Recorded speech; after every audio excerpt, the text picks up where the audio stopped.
अस्सलाम वालेकुम दोस्तों, वेलकम टू आवर चैनल मास्कोड। दोस्तों ये हमारा CSS3 का फर्स्ट ट्यूटोरियल है और इसमें हम CSS3 का इंट्रोडक्शन करने वाले हैं।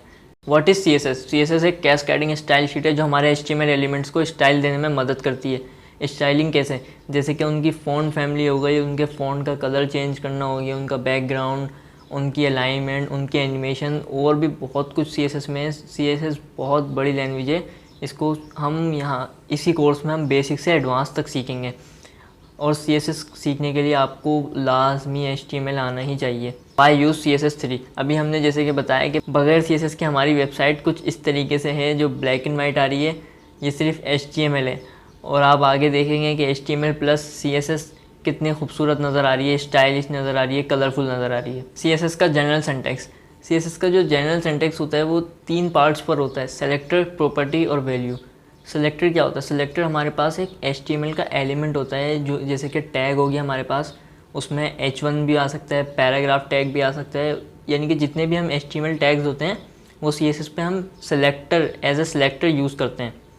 उसके बाद हम प्रॉपर्टी और वैल्यू देते हैं। प्रॉपर्टी और वैल्यू जो हमारी होती है वो डिक्लेरेशन बॉक्स कहलाता है। सेलेक्टर जो होता है हमारा वो हमें बताता है कि किस जगह पर काम करना है, और जो डिक्लेरेशन बॉक्स होता है वो बताता है कि करना क्या है।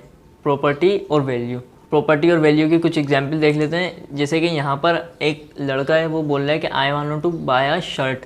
शर्ट जो है यहाँ पे सिलेक्टर है, और वो बोल रहा है कि एंड कलर इज़ रेड, मतलब वो एक शर्ट ख़रीदना चाह रहा है और उसका कलर लाल होना चाहिए। तो जैसे कि हमारे पास इस एग्जांपल का क्या निकल के आता है कोड कि here your shirt is equal to selector and colour is equal to property. ठीक है, कलर जो हमारा है वो प्रॉपर्टी है और रेड हमारी वैल्यू है।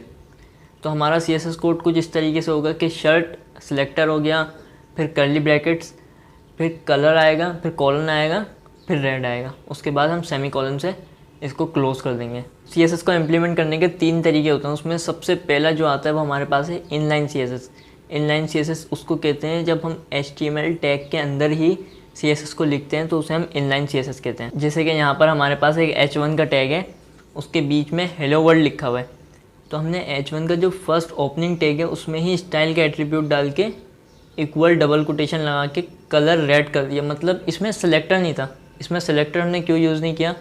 क्योंकि जो हमारा सेलेक्टर था H1 का, उसी में ही हमने लिखा है। जब भी हम इनलाइन CSS लिखते हैं तो उसमें हम सेलेक्टर नहीं लिखते, क्योंकि जिस टैग में हमको स्टाइलिंग करनी होती है उसी टैग में तो हम प्रॉपर्टी और वैल्यू दे रहे हैं, तो हमें सेलेक्टर की ज़रूरत ही नहीं है। ठीक है, तो इस तरीके से हमने बस इसको लिख दिया style equal double quotation colour colon red, और आखिर में सेमी कॉलन लगा दिया। सेमी कॉलन हम अगर ना लगाएं तब भी चलता है, लेकिन सेमी कॉलन लगाने की असल वजह यह है कि इसके बाद हम डबल वैल्यूज़ ले सकते हैं कि कलर रेड के बाद हम टेक्स्ट अलाइन सेंटर भी कर सकते हैं, इसके आगे और प्रॉपर्टीज़ भी ले सकते हैं, तो इसलिए सेमी कॉलन भी लगाना ज़रूरी है। Inline CSS। ठीक है, सबसे पहले हम H1 टैग लेंगे और यहाँ पर लिख देंगे हेलो वर्ल्ड, हेलो वर्ल्ड। ठीक, अच्छा, यहाँ पर हम ओपनिंग टैग में लिखेंगे स्टाइल का एट्रीब्यूट, ये आ गया, और यहाँ पर लिखेंगे कलर, कॉलन आ गया, फिर सेमी कॉलन भी आ गया खुद है, और फिर यहाँ पे लिख देंगे हम यहाँ पे रेड। ठीक है, तो ये देखें, ये इसका कलर यहाँ पर रेड हो चुका है।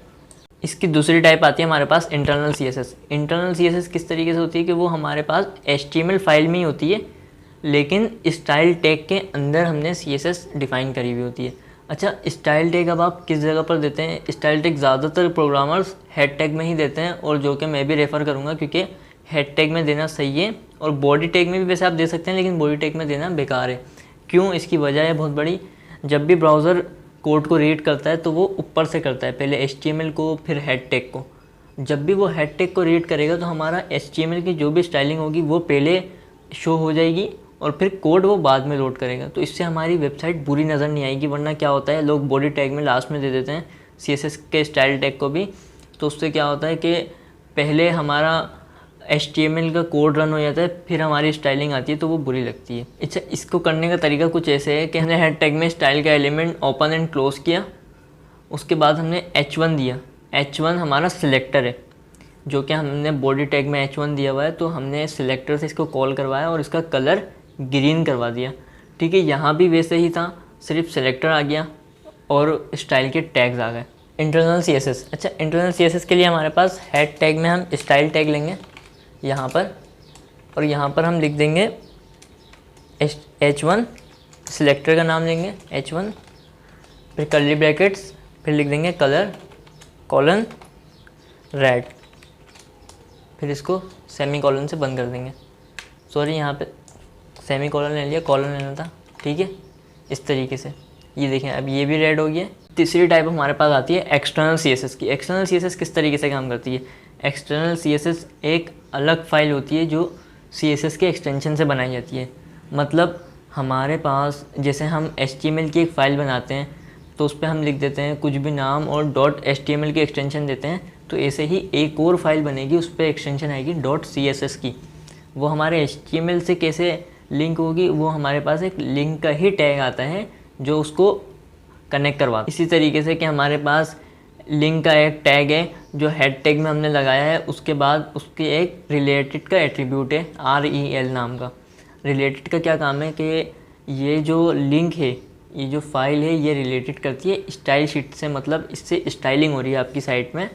ये जब यूज़फुल होती है, ये ब्राउज़र को रीड करवाती है कि क्या चीज़ कहाँ यूज़ हो रही है, ठीक है। तो इसके बाद हमारे पास एक आया है टाइप है टेक्स्ट CSS, क्योंकि ये .html की एक्सटेंशन से बनी हुई है, तो ये HTML को ही रीड कर रहा है फाइल, या ब्राउज़र जो हमारा रीड करेगा वो HTML को ही रीड करेगा। तो इसको बताया हमने यहाँ पे कि ये टाइप है CSS की, ये वाली जो लिंक है।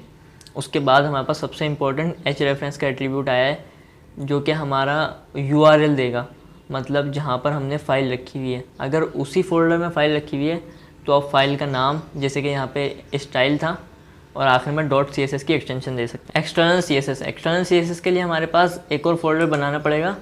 यहाँ पर हम अपने फोल्डर में एक और फाइल बनाते हैं। इस जगह पर हम लिखेंगे उसका नाम style.css की एक्सटेंशन, ठीक है। यहाँ पे हैश बना आ गया, मतलब ये CSS एक्सेप्ट हो गया।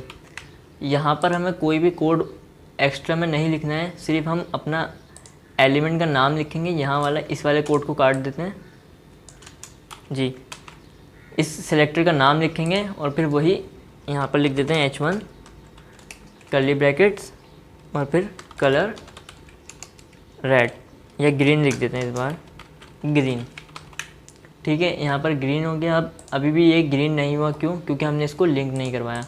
इसको लिंक किस तरीके से करवाएंगे कि यहाँ पर हेड टैग में एक टैग देंगे लिंक का, रिलेटेड स्टाइल शीट्स आ गया।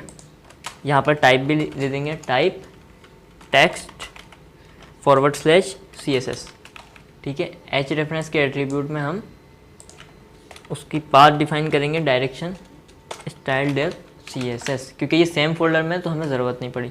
देखें अब ये ग्रीन हो चुका है, अब मतलब ये इस स्टाइल से आके कनेक्ट हो चुका है। अब हम इसको टेक्स्ट अलाइन चाहें सेंटर दे सकते हैं, ठीक है। ये सेंटर में भी हो गया। तो ये अब यानी कि मतलब ये CSS फाइल कनेक्ट हो चुकी है। इसमें कोई एक्स्ट्रा कोड नहीं है, सिर्फ इसकी प्रॉपर्टीज़ होती है और सेलेक्टर होता है। बहुत आसान है CSS। आई होप दोस्तों आपको ये वीडियो पसंद आई। अगर पसंद आई तो वीडियो को लाइक कीजिए और आगे CSS का वेब डेवलपमेंट का कोर्स देखने के लिए हमारे चैनल को सब्सक्राइब कीजिए। शुक्रिया, अल्लाह हाफ़िज़।